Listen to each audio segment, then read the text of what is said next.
Identifying the suspect! Coming to get you, Bobber. Hi guys, my name is Barry and welcome back to the channel. Today I'm going to be doing a review for The Descent, the 2005 horror movie directed by Neil Marshall. This is a really good one for me to review because it is a British movie after all, and I'm from Britain.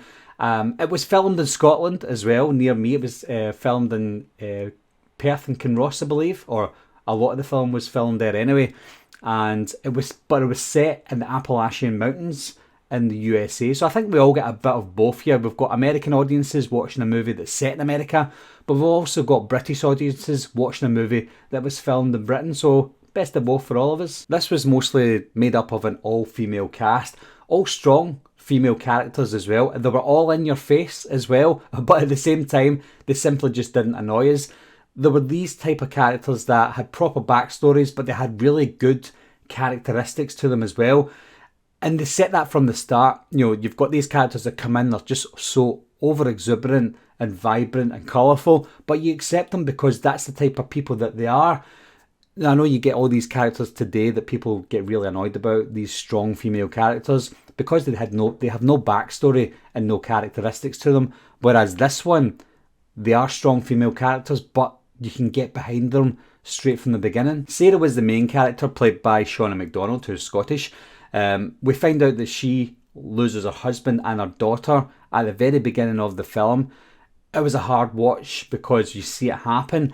She has a friend, Juno, as well. Very early on, we suspect that Juno is having an affair with Sarah's husband, and we find out later on in the movie that yes, our suspicions were true, that she was having an affair with her husband. That's just a little side story.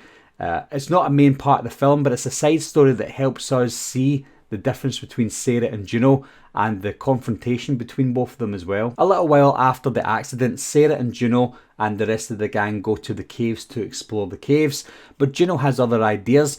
Juno decides to take the gang to the wrong cave. They didn't know about this. She takes them to the wrong cave. They didn't need a map because there is no map for this cave.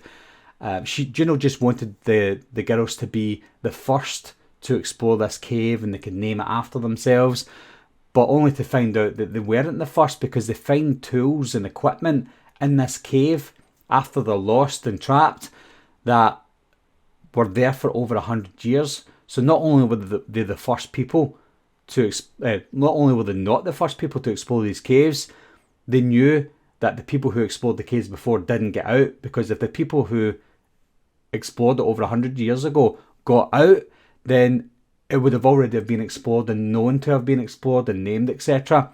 So finding out that there were people there over 100 years ago, knowing that they didn't get out, they knew they were in a fight for survival. Had this been a movie without monsters, it still would have been enough for me to be a really hard-hitting horror movie, because it's a very claustrophobic film.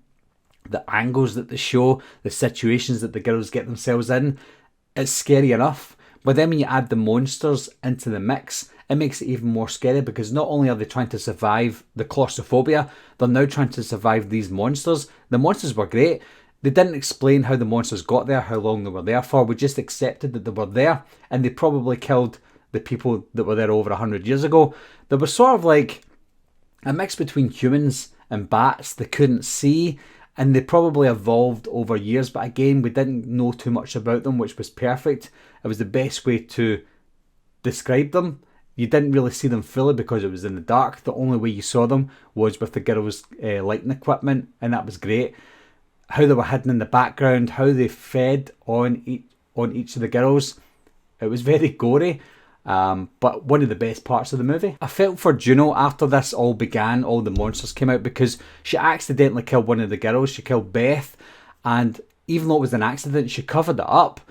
I'm not sure I would have covered that up. I would have just said I'd done it accidentally, but because she'd done that, we got that whole confrontation build up between Sarah and Juno. Sarah already hated Juno for having an affair with her husband, but because that happened, it kind of set up that battle, the kind of cat and mouse mind games between Sarah and Juno, because not only were they fighting against these monsters, they were kind of fighting between each other as well. I loved the ending of this film. After Sarah killed a lot of the the monsters. She helped the monsters kill Juno as well. She injured Juno so that Juno can die and and Sarah could get away.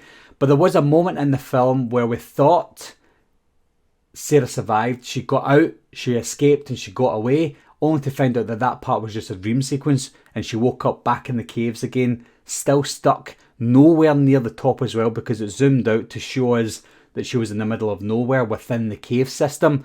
And it was a great ending, and that was it. It was finished. Now, if we ignored The Descent 2, because that movie didn't exist at this point, some fan theories were really good. So good that the director Neil Marshall didn't deny any of these theories. And it's something that when I watched the film, I thought to myself, this would be a good theory. Now, the film is called The Descent. We can assume it was a descent into the caves, only to be ambushed by the monsters.